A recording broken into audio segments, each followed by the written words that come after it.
Dear friends, পেশেন্টের নাম সৌরভ রয়। এর মেন কমপ্লেন হচ্ছে ফিমোসিস। তো আফটার কেস টেকিং করে দেখলাম হিস্ট্রি নিয়ে, এর খুব বমি বমি আসে, একটু দৌড়ঝাঁপ করতে গেলে বমি আসে, আর স্নান করতে চায় না। স্নান করলে পুরো শীত শীত লাগে, সে কখনোই স্নান করতে চায় না। একা থাকতে খুব ভালোবাসে, আর খিদে খুব বেশি, অর্থাৎ খাওয়ার পরে আবার খিদে লাগে, খাওয়ার পরপরই আবার খিদে লাগে। তো মিষ্টি খেতে খুব ভালোবাসে, টক খেতে ভালোবাসে,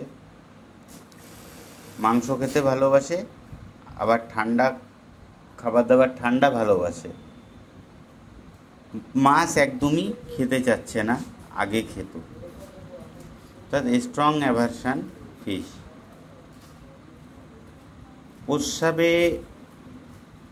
প্রস্রাবে দেখা যাচ্ছে খুব আর্জিং আছে, অর্থাৎ প্রস্রাব ধরে রাখতে পারছে না, খুব তাড়াতাড়ি প্রস্রাবে যেতে হচ্ছে।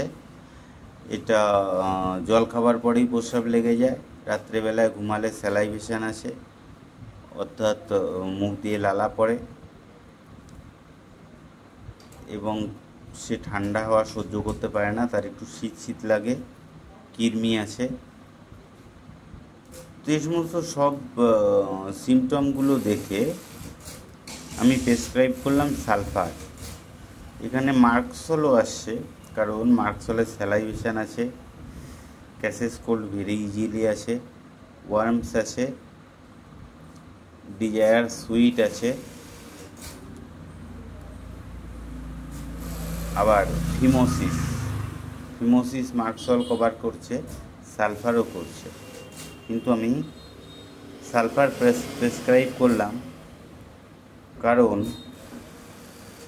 সে স্ট্রং অ্যাভারশন বাত, এবং খাওয়ার পরে খুব তাড়াতাড়ি খিদে লেগে যাচ্ছে। এটা একটা পিকুইলিয়ার সিমটম। দেখা যাক কি রেজাল্ট আসে।